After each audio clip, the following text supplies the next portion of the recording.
don't know if I'm gonna wait for Jenny. Good morning. Thank you for joining us. I don't want to say that we're excited to be here today, but we are grateful to our panelists to come in here to talk to us a little bit more about public charge. We were actually in this room on this exact day last year, first learning about public charge. Yeah, you know, at that time we were a little bit hopeful. We had a comment period. But what's happened since then is that the rule was put into the Federal Register and is supposed to go into effect on October the 15th. So we are grateful to have the panelists back today to discuss what that means and to discuss some of the legal challenges that are going on right now, and and if there is something that we can do, and also to receive information so we can provide that to our clients. So thank you. I'm going to have Irma. Good morning, my name is Irma Flores. I'm the Spanish liaison of the city of Somerville, and it's a pleasure for us to have today these three great panelists. They have been doing a lot of work trying to help and protect our communities. So thank you so much for being here. We have Saran from MIRA Coalition, and Oren Nimi from the Attorneys Lawyers for Civil Rights, and Ivan Espinosa, who is the Executive Director of the Lawyers for the Civil Rights. So to start us off, the first question that we really are posing, and we're going to pose this to Sarang, is what does the new public charge rule say, and how might it impact local providers and the people that they serve? Should use this. So thanks everyone for coming. It's hard to make this simple, but I'll do my best. This public charge rule really applies to what we call admissibility. And to explain what admissibility means, when we usually talk about someone being deported, that's actually not the technical legal language. It's really someone who's being removed, and you can be removed because you're inadmissible, or you can be removed because you're deportable. And a good analogy, a way to think of, to kind of conceptualize this that I think is useful for folks is, think of it as the US is a hotel. And when you're checking into the hotel, you have to, the hotel owner has certain rules you have to meet. And that is what makes you admissible. But once you're checked in, once you've got your room, the rules change. And so the things that might have stopped you from getting into the hotel don't necessarily stop you from staying in the hotel. And so that's the deportability piece. To give you a real world example from immigration law, if you have tuberculosis, you're inadmissible to the US. But once you're admitted, if you were to, for example, develop tuberculosis, that would not make you deportable. The rules are different on once you're actually in the US. And so the public charge is part of this admissibility question of, will we allow you into the US? And really what we're talking about is, will we allow you to get a green card, or will we allow you to get a non-immigrant visa? And even the green card piece, it's not all green cards. For example, most humanitarian categories, refugees and asylees, Violence Against Women Acts, special immigrant juveniles, UNT visa holders, temporary protected status, deferred action for childhood arrivals, none of those are subject to this public charge rule. The most people will see it affecting in terms of getting a green card are going to be people who are applying through a family-based visa. So they've got one family member petitioning for them to get their green card. And what public charge refers to, we've had public charge, it's been in the law for, as long as we've had immigration laws, really, so about 140 years now. And of course, back then, when it first started, it was really, we didn't have these kind of public benefit systems. So it was really about, well, are you going to come to the US just to be in the poorhouse? As we started developing these social systems, the public charge laws developed with them. And the most recent change was in 1999, and that put in the system we have in place now, and the system, these guys will go more in depth into that, but that we hope will continue on for a while. And basically what they're looking at is they want to see what's the likelihood of someone going on to certain benefits. And so the system since '99 is they're just looking at what's the likelihood of someone going on to cash benefits, supplemental security income, temporary assistance for needy families. And what's the likelihood of them going into long-term institutional care under Medicaid? And that's really all they wanted to see, is what's the likelihood of that happening. And the way they generally gauge that is by using what's called an affidavit of support. And the affidavit of support is something that's signed by the sponsor, so the person who petitioned for that intending immigrant family member. And the affidavit of support shows, is that sponsor able to support the immigrant at 125% of the federal poverty level? And generally speaking, not always, but generally speaking, if you can meet that, you've satisfied the public charge question.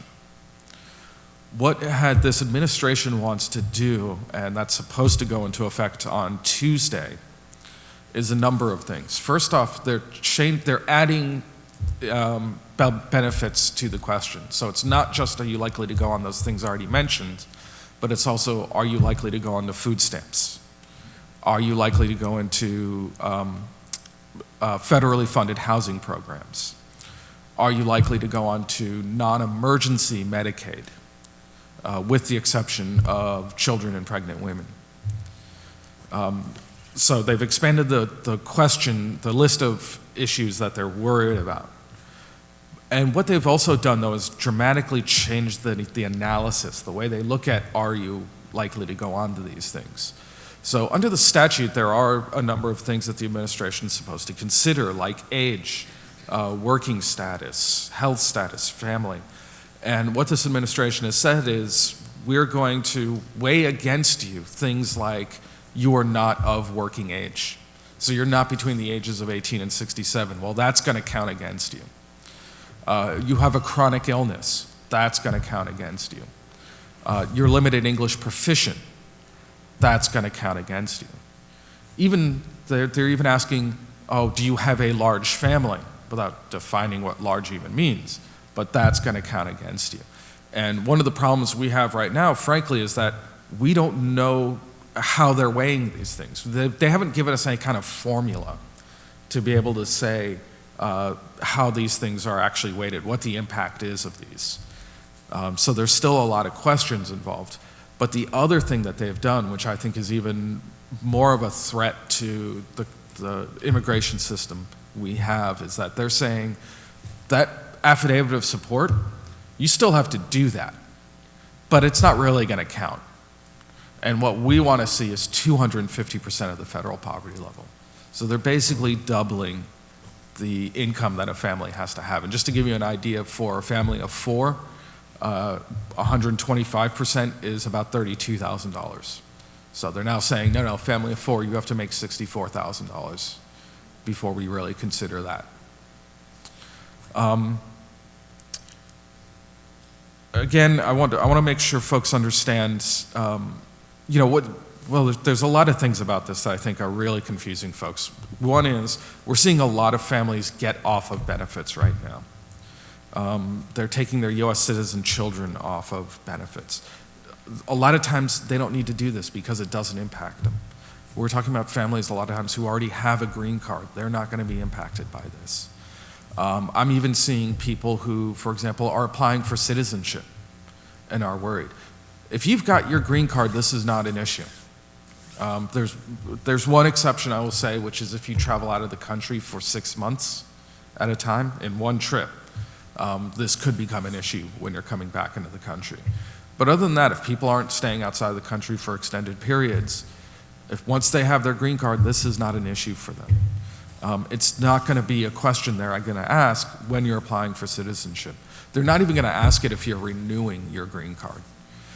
Keep in mind, renewing a green card isn't renewing your status. It's not reapplying for status. It's just getting new proof of your status.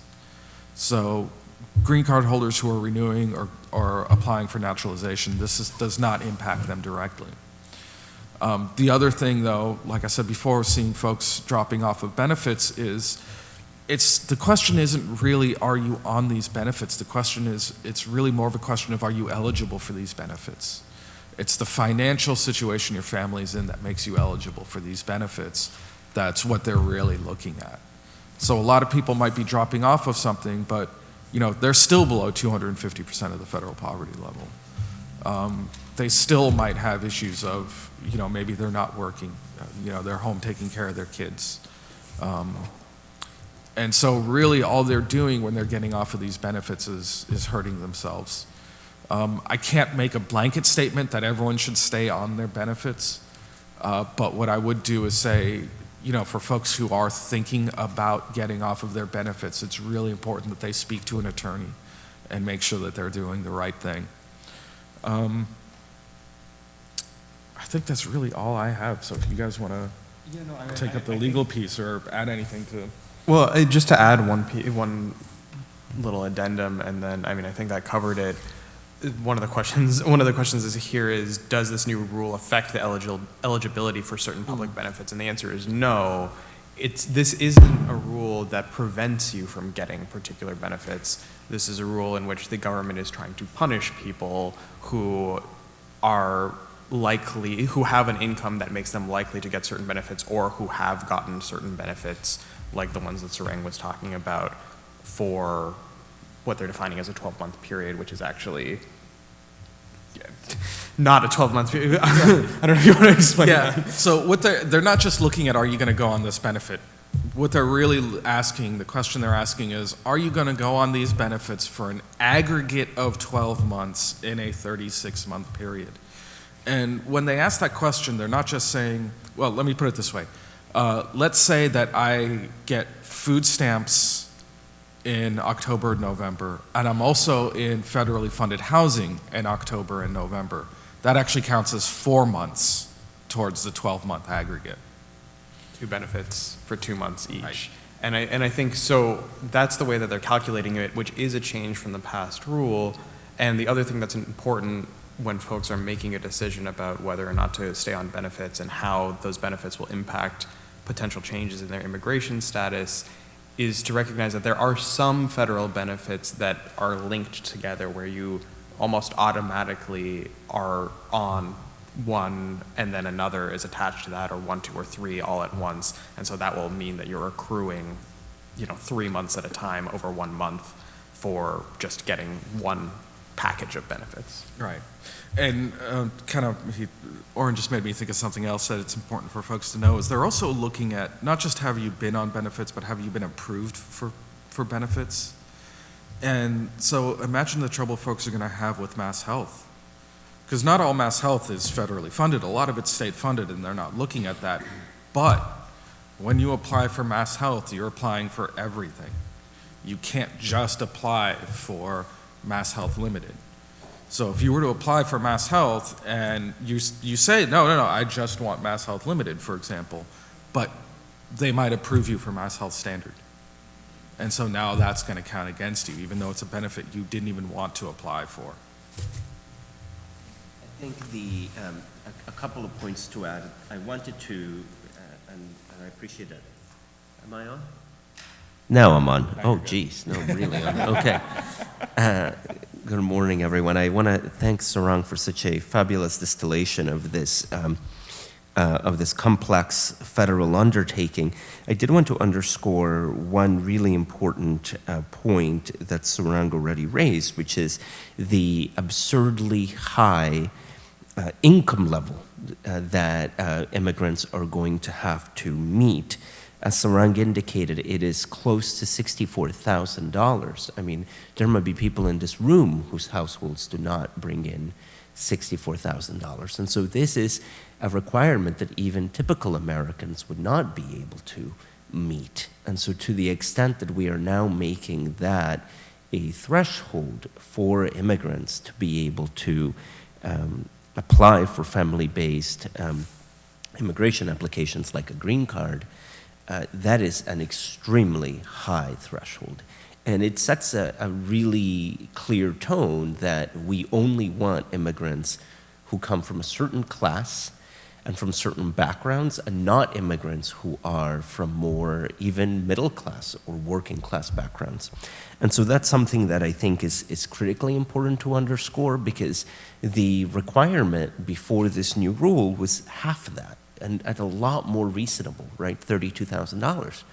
And even then, many immigrant families have to get, like Sarang was explaining, a sponsor to be able to help them through the immigration process, because you have to be able to meet, you've always had to meet some type of income threshold. Before it was 32,000.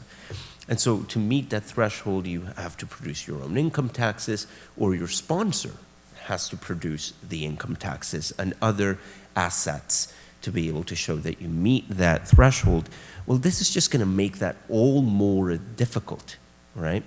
And the other difficulty here is that, and there's a lot of uncertainty still about how this is going to play out, but there have been rumors that the Trump administration is going to go after sponsors who have signed these affidavits and make them pay for the use of benefits that immigrants have engaged in. And so that would be a radical departure from what the federal government has done historically.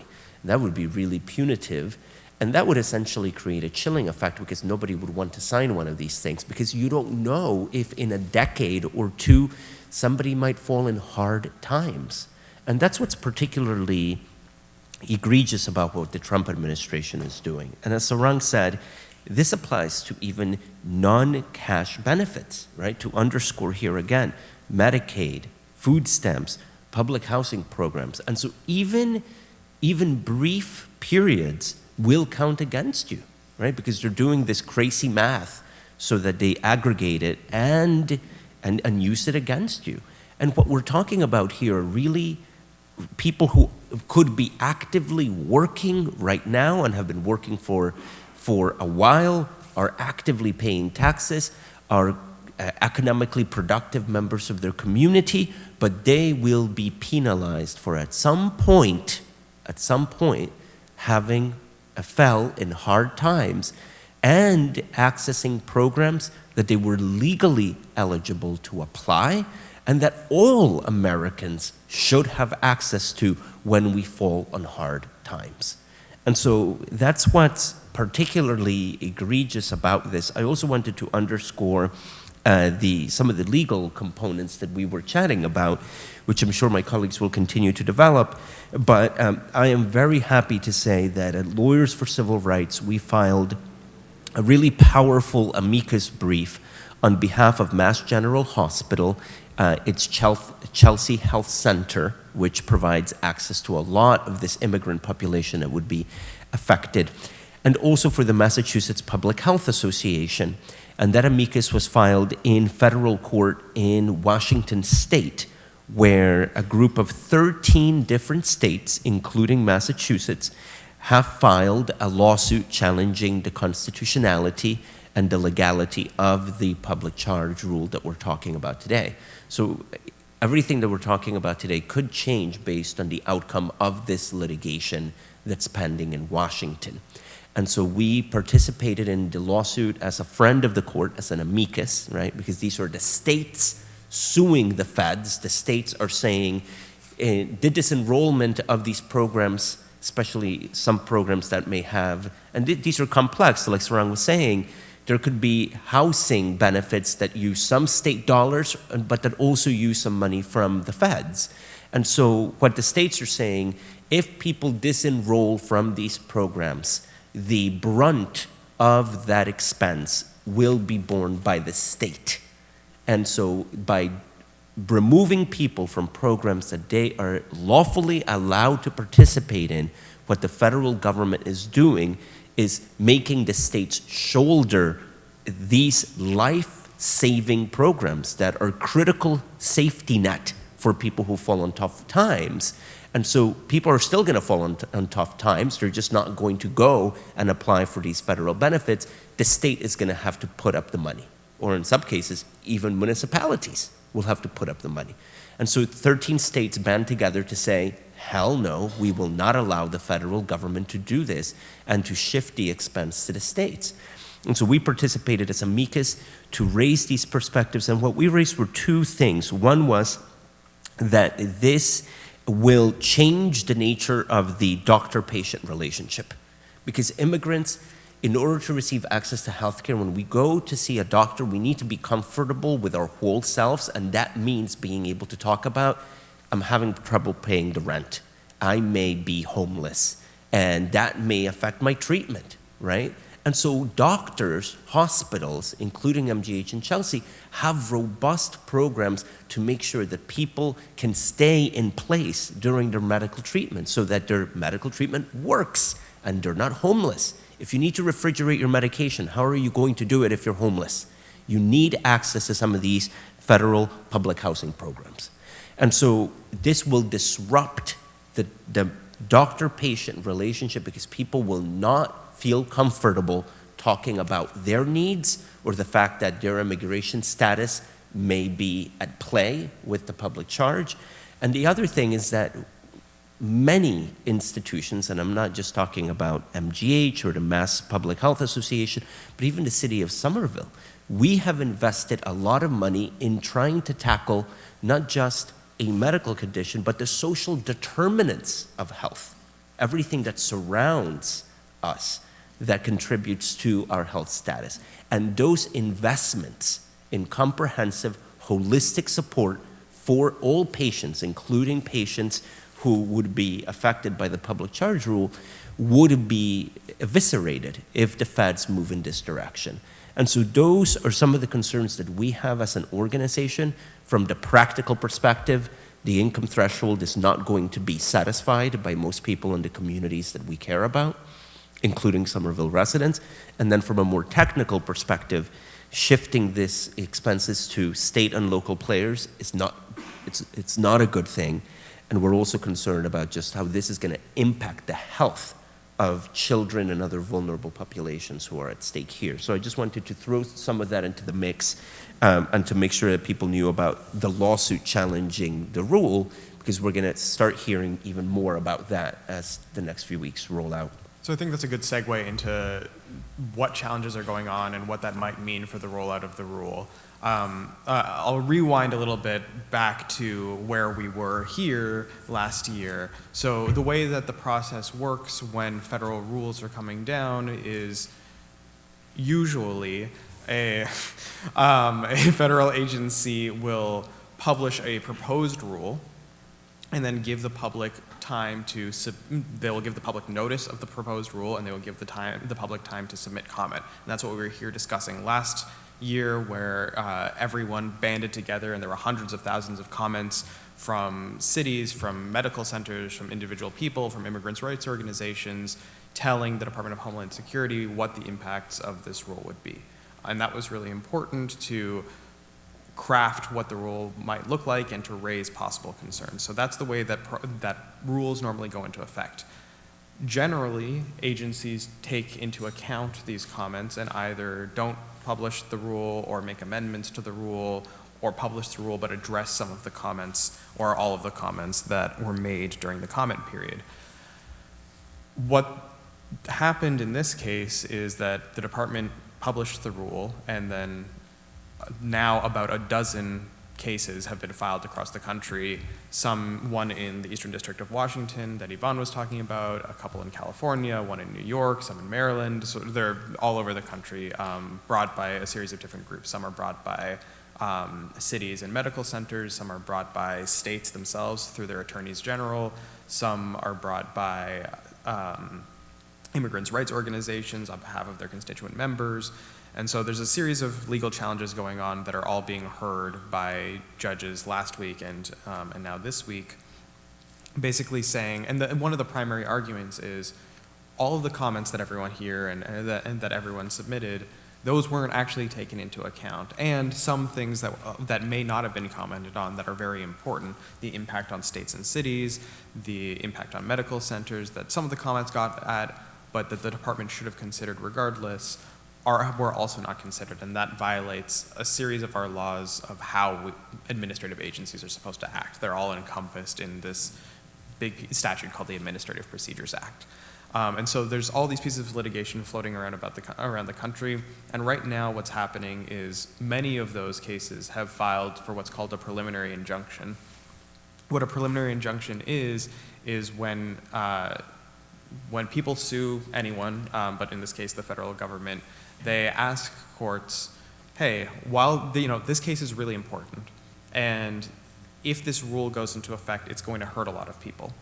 And so what we're asking you for, and what the states, for example, in Washington are asking the judge for, is to put the rule on hold, to pause the rule, or to enjoin the rule at least until the case goes all the way through, until a trial or until the end of the case. And at that point, the judge might decide, okay, the rule can go into effect, or the judge might decide it can't, but that it's going to hurt people so much that it shouldn't go into effect during the pendency of the case. And so that's what's being argued about right now across the country in all of these cases. And assuming that one of the judges, grants one of these preliminary injunctions, what that will mean is that the rule that's supposed to go into effect on Tuesday will not go into effect, or may only go into effect in part. And I think that is obviously good, but will present some complications for people who are scared about the impacts of this rule.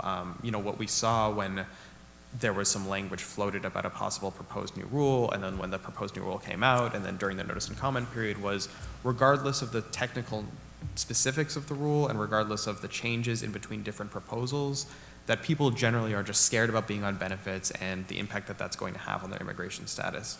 And so I think if there is a preliminary injunction in place, it's going to be important to communicate to people what that means and the scope of what that means, which is that the rule actually is not in effect. The rule is not in effect today, and it may not go into effect next Tuesday.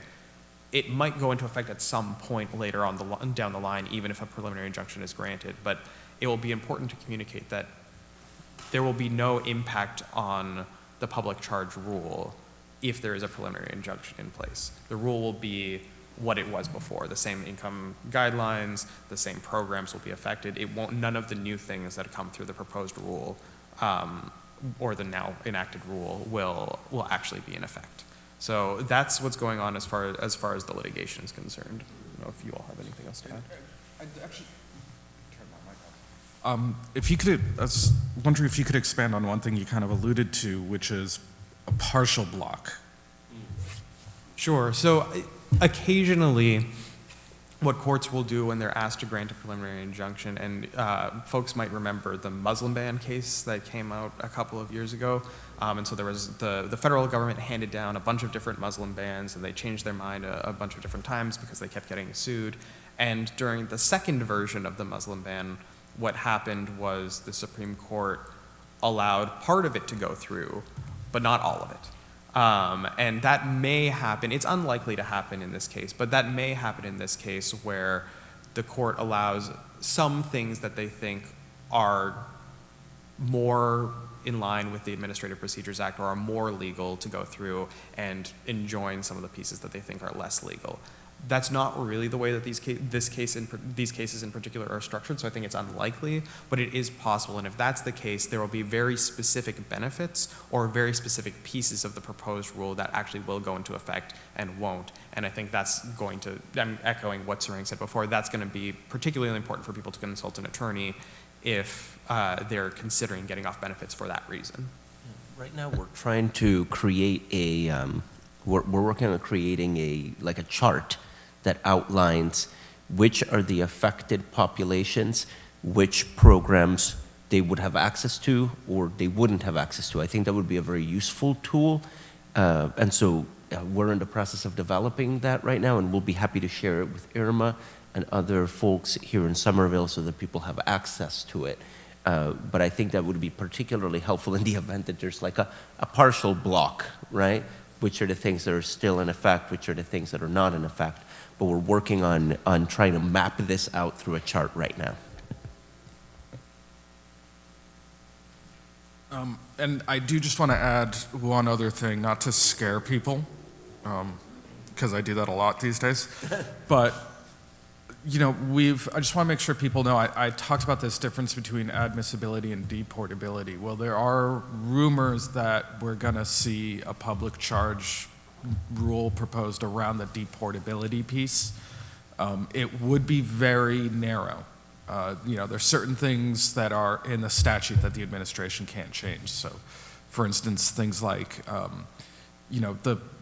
under the statute, basically, if you go onto benefits, the reason you went onto those benefits had to exist prior to getting your green card, for example.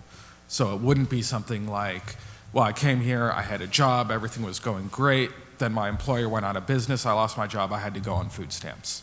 It wouldn't be that kind of thing. It's more like they should have found you to be a public charge in the first place. And those benefits have to be accessed within 5 years of getting the green card. After 5 years, there's no public charge applicability. So it's rumored that we're going to see that. We haven't seen it yet. We actually thought that would come out, the proposed rule would come out the same time they issued this final rule. So we're kind of on pins and needles waiting for the next shoe to drop, though. Yeah, and just a last thing, and then, unless other folks have things to say, we can take questions. Just to put this in a little bit of context, other people might have seen the administration make a proclamation, essentially, indicating that they're thinking about issuing a rule that would prevent people from being admissible if they cannot demonstrate that they have health insurance. It's kind of unclear what that's actually going to mean, and to which categories of people that will apply to, but that is part of the context, the broader context of what this administration is doing, is in some of its actions on immigration, attempting to link immigrating into the United States, having status in the United States, and not being removable in the United States, to a problem with the burden that immigrants are putting on the health or financial system in the United States. And so there are a couple of different pieces of executive action that are targeting immigrant communities in this particular way. And so public charge is one, this health insurance access thing is another, and we may see other rules that hit at the margins of this as well. I'm so glad that you raised the health insurance proclamation, because these issues are connected. And we are denying people access to these non-cash benefits, essentially to impoverish their health, right? To push them deeper into the shadows. The proclamation on health insurance, which is about now a week old or even less than that, is very similar. It's about who are we prioritizing as a country through our immigration process. As part of the health insurance proclamation, an immigrant would have to show that they have employer-paid health insurance, right? That you have enough money in the bank to be able to receive medical treatment if you needed to do that. Now, which immigrants coming into this country can have those type of job offer lined up that has health insurance provided, or enough money in the bank to be able to deal with a medical emergency? Our medical expenditures in this country are crazy high. We all know that. We all go to the doctor. You know how much it costs just to walk in the door for a consultation, let alone for a procedure, a treatment, medication on an ongoing basis. So putting these type of litmus tests on who can or cannot pay for health insurance access or other types of benefits is extraordinarily difficult. And this is also in some ways even connected to what we were seeing recently about the removal of immigrants who were here for medical care on the medical deferred visas so that they could get treatment at many of the hospitals here in Boston, because we're blessed to be in a city and a state with a lot of very rich medical resources. And so the removal of these kids who had inoperable cancers, cystic fibrosis, and other conditions is yet another manifestation of this effort to deprive immigrants of access to services. You know, everything from housing to food stamps to Medicaid. This is just an extension of it. We're just seeing it in different and different permutations, but it's all connected in terms of this campaign against immigrants, particularly low-income immigrants or working-class immigrants even, right? So we would be happy to take questions, guys. I know it's a dense subject, but we'd be happy to take a few questions to be able to get to specific things you guys have in mind. So we'll open up for questions, but I do want to go back a little bit. You talked about the preliminary injunction. When do we expect to hear about that? So I'll give you, judges can do things pretty much whenever they want, so which is not a helpful answer. I think because the rule is right now slated to go into effect on Tuesday and judges understand that, I think it's possible to likely that a judge in one of these cases will grant an injunction before the rule goes into effect, because the whole point of granting a preliminary injunction is that the bad rule will not happen while the case is going on. It's possible, though, that the judges might not act as quickly as we would like and grant one in a few days afterwards. If that is the case, hopefully those few, I'm not sure what will happen with those few days where the rule is active, but I think there's a good chance that they would put in an injunction before the rule actually went into effect.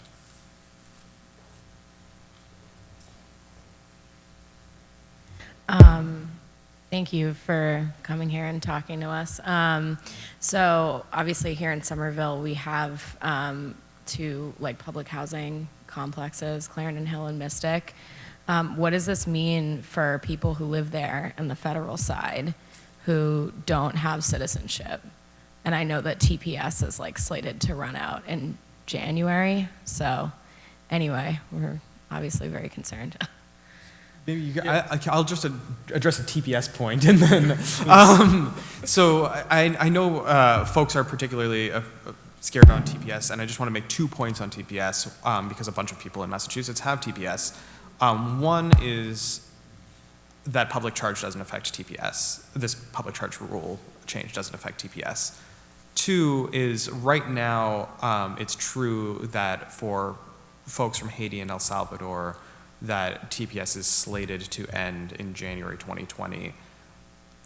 That is only that's the result of an injunction that exists out in California, and there is the Ninth Circuit, the sort of appeals court in California, is currently considering that case, and if they don't make a decision, TPS will be extended out automatically for another probably 9 months for those countries. So I'm not trying to give false hope, but I think that it's likely that will happen. For Haitian TPS recipients in particular, there's another injunction in New York that's providing additional protection. And then there's also a case that we have in Boston that if there is an adverse decision in California, that we would also be moving for an injunction. So this is not to say that the assault on TPS is not something to worry about, but right now, at least, there are some mechanisms in the court that are protecting folks with TPS, which will mean both that they have a status that allows them to stay and work here, but also that they have a status that prevents them from being affected by the change in the public charge regulations. In terms of the direct impact on folks who are living in public housing, it's complicated. I think my biggest fear is on the chilling effect that this will have. A lot of these folks probably won't actually be impacted by the rule, but they hear about it and they drop out of housing because of it. The rule does specify federally funded housing, so state-funded housing shouldn't be a problem for folks. The rule does specify, for example, that we won't consider benefits received by family members, just benefits received by the intending immigrant. So, if you have a mixed status family in federally funded housing, theoretically it should impact them. But again, I'm more worried about the things that make them eligible and how that impacts.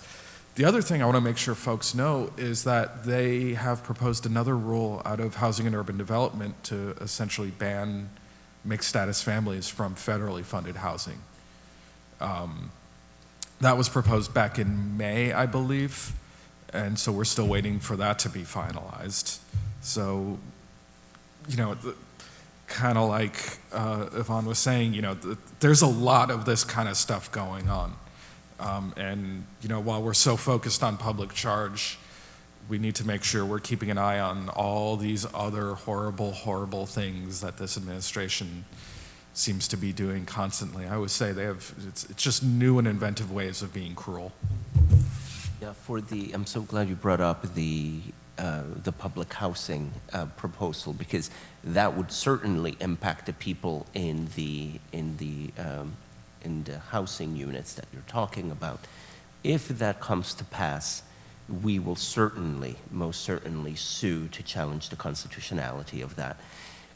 We have weighed in terms of providing comments on against that action, the removal of families who are of mixed status, because that doesn't reflect the reality of our families, right? Our families often are mixed status households. You might have a U.S. citizen, you might have a TPS recipient, you might have an undocumented person, you may have an undocumented father with married to a woman with a green card, who have kids, some of whom were born abroad, some of whom were born in the States. Our families come in many different looks, feels, sizes, shapes, textures.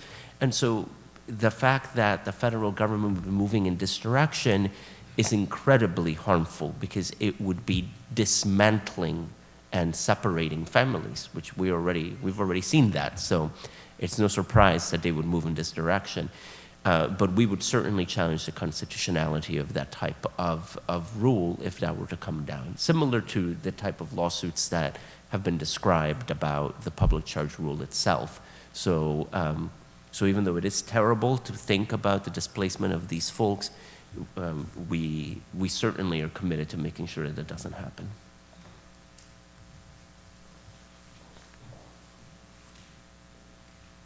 Thank you. Hi, I'm Mary Casesso, and I'm here with a colleague, Kathy Betts, from Cambridge Health Alliance. Thank you for It's joining. not so much, thank you. It's not so much a question, but sharing more information. And I will say this, I hope I get it right, because I can only imagine the chilling effect our patients have, because we see the numbers down in people coming for their health care. I'm finding myself retaining less and just being more emotional about this issue. So I hope I don't confuse anything. For a few years now, we have been funding activities in the community, at churches, et cetera, vis-a-vis education in 3 languages. And we welcome anyone who know of other places we should be to let us know. We have some emergency funding for families. And we've used it for folks separated at the border or who needed emergency oral health. But the other piece of information that I wanted to mention, this last year we spent more of our resources on funding research that one of our doctors, Leah Zalman, has done, that gives some data that is really positive and disputes the fact that, at least on the Medicare front, that immigrants put more money into that fund than they took out of that fund. So we do have several research findings that are positive, that were published in very prestigious journals, that if you want me to send around some of that citation, because the information is just wrong. And even Leah's begun looking at the chilling effect. So I think we're all trying to figure out what else we can do and make more of a continuum as this continues to escalate everyone's emotional health on protecting people facing this. On November 20th, the last thing I'll mention is we are having a grand rounds in the evening at the hospital that people are welcome to. And our website for all of our patients, and we get it out more generally, is available, that links to a lot of your materials and a lot of information, all in an effort to get a really confusing and emotional issue is clear. And it's not, even as you all, it's tough. So thank you for all that you're doing, and glad to share whatever resources that we have that would be helpful to everyone. Thank you. I just want to say that what you guys are facing, I've heard those stories across institutions. You are absolutely not unique. The reason why we partnered with MGH and Chelsea is specifically because of this issue. Patients, the level of missed appointments and people not showing up is at an all-time high. And so people are removing themselves from life-saving medical care and treatment. And that puts us all in danger. If kids are being brought for vaccines, right? What is the harm that that poses to all of us? And so these are real harms that people are facing. And I want to thank you for your leadership in making your institution so welcoming and at the center of all of this, because I know that these are tough and controversial issues.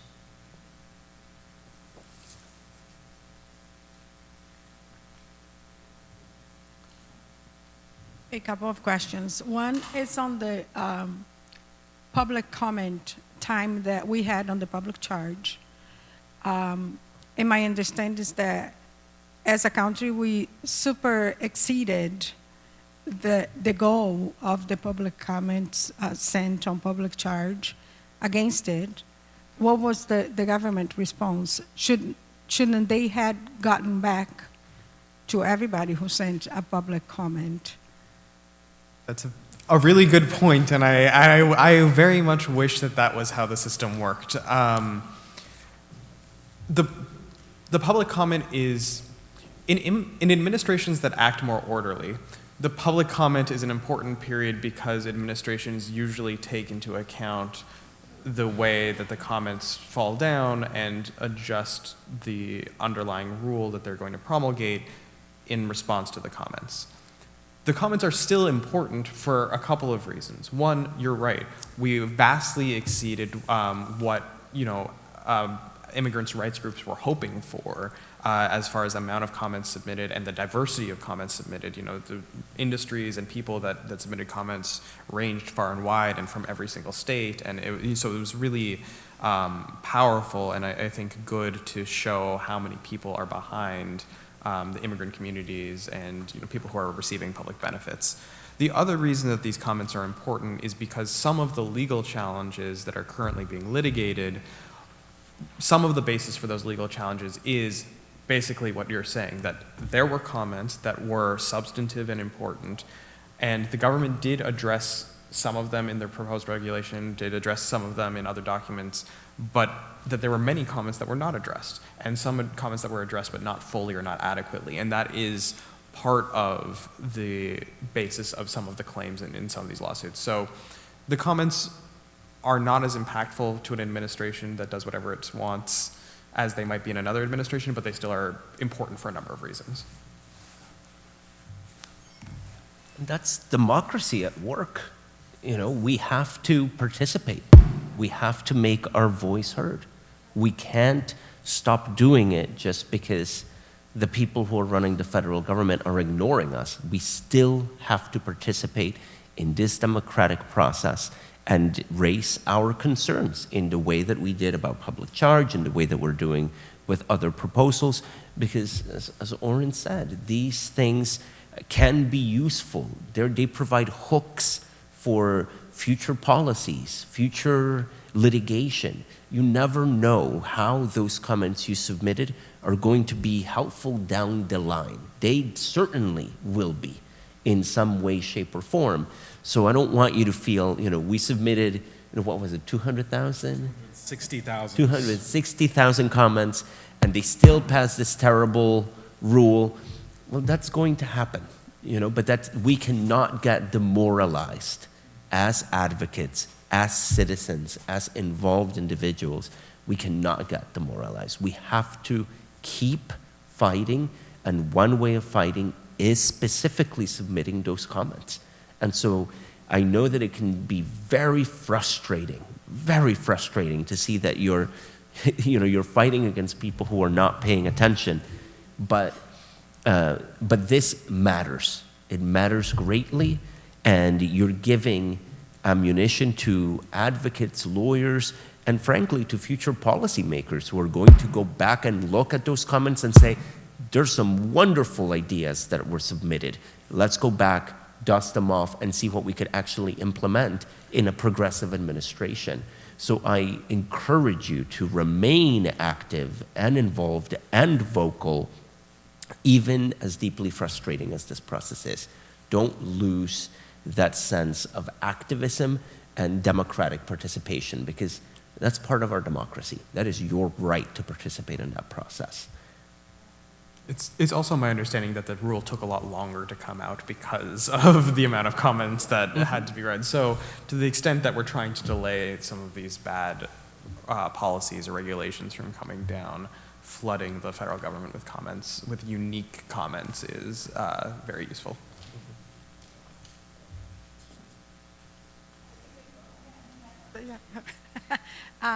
So as providers, this is very complicated, right? And as providers dealing with immigrant population every day, I think it's just a recommendation to all of us that each case is so unique, not to try to give information or resolve anyone's, because it could be, it's so many intricacies in this law, and each case is so diverse and complicated that I think we should refer our families when they come to us and ask for advice on what's happening. Don't try to give answers that we might not have. Therefore, if we had information, so who puts together a flyer that has traffic light on? There was an organization that put, it has red, green. It's a back-to-back. I know the one you're talking about. I can't think of it. It's fantastic, because if that's the information, it's one piece of paper back-to-back, the do's and don'ts, you do or you don't. So we need more like that. Is that one? It's not the red light, but Yeah. has a good, if this, then you can, and if that, no. That's great. We should simplify, mainstream the. Or more things like this. But we take the approach at CHA, we really need to see an expert because it's so involved.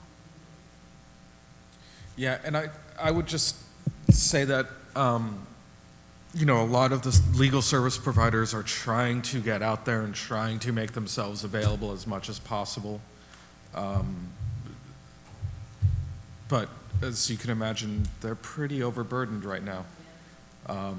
But there's still, they understand how important this is to the communities we work with. And so they're willing to put in the extra time and the extra effort. And so we're trying to work with folks like the city of Somerville to see how we can help in putting those things together. And just make sure that people have access to that kind of legal assistance and legal advice. I do think that you're right that each case is very specific. However, I would also say that that people should seek particularized advice. I would also say that generalized message is that people should not be pessimistic about whether this rule will affect them, in that the chilling effect is much broader than the actual impact of the rule and the class of benefits, and it's not an insignificant population, and it obviously is very meaningful, but there is a narrow subset of people who have access to the benefits that are covered and also are applying for the particular immigration statuses that are covered, or have the particular immigration statuses that are covered. So many more people will not be impacted by this rule than think that they will be. So I think so if people are skeptical about coming to you, or are skeptical about staying on benefits, there's no blanket advice that will apply to everyone, but a general sense is you probably are more afraid of this particular rule than is necessarily warranted, and so seek some further guidance. That's why generalized literature that's of easy comprehension for everybody would help when talking to them on that generalized aspect as well. Mm-hmm. It's great feedback. I just wanted to follow up because we do keep getting questions about like where to refer people. So if someone's not already being represented by an attorney, who, I mean, I know there's MLRI, but like really who are, and also everybody's backed up. So when we say like, let's just refer them to an attorney, I feel like I don't even know where are we sending people? My first instinct is, most of these folks don't need more than just a consultation. And there are legal clinics available. I know the city of Cambridge does clinics once a month. They do them with an organization called De Novo, and I know at this next one coming up, Mass Law Reform Institute will be there just to do these kind of public charge screenings, but you do need, if that's what you're looking for, you need to make an appointment with them. And you guys, I know, work closely with the city of Cambridge on the legal defense issues. City of Boston, the Office for Immigrant Advancement holds similar clinics, first and third Wednesday. You don't have to be a Boston resident for those. It's noon to 2 at City Hall. And then there's an organization called the Irish International Immigrant Center that does a lot of legal clinics all around the city of Boston. These are all free things for folks to go to, and I think those really are the starting point. And if folks do need something more than that, usually they can get a referral out of these clinics. Sorry? At the Brazilian Women's Group, we also have legal Okay. clinics. Yeah, twice a month. And we don't provide direct legal services in that way, so we can't take on those cases. But if folks contact our office, we would be happy to also refer people out to either some of the organizations that were just mentioned so that we connect people directly, or we can also connect them to other volunteer attorneys. So if, when people contact us, what we like to do is make sure that they're better off than when they started. And even if we can't provide that representation ourselves, we want to make sure that we can provide them with the resources and not just a cold referral, but hopefully something more substantive than that. So even if we can't take on those cases, a starting point could also be to contact us so that we can get people to another place. We have an intake and referral specialist in our staff who's dedicated specifically to this role.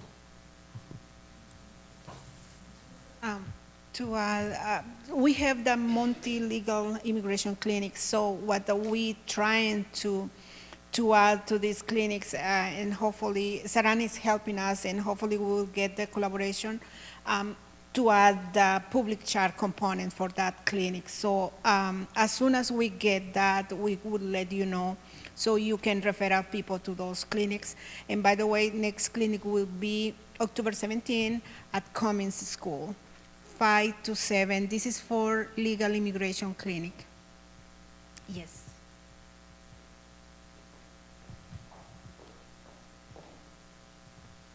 I just wanted to add that for our younger residents in the schools, that there's a collaboration with KIND and the CHA's Teen Connection, and Siri and I were just trying to plan the space, but hopefully on November 7th we'll be starting again those monthly sessions where students can actually get a consultation.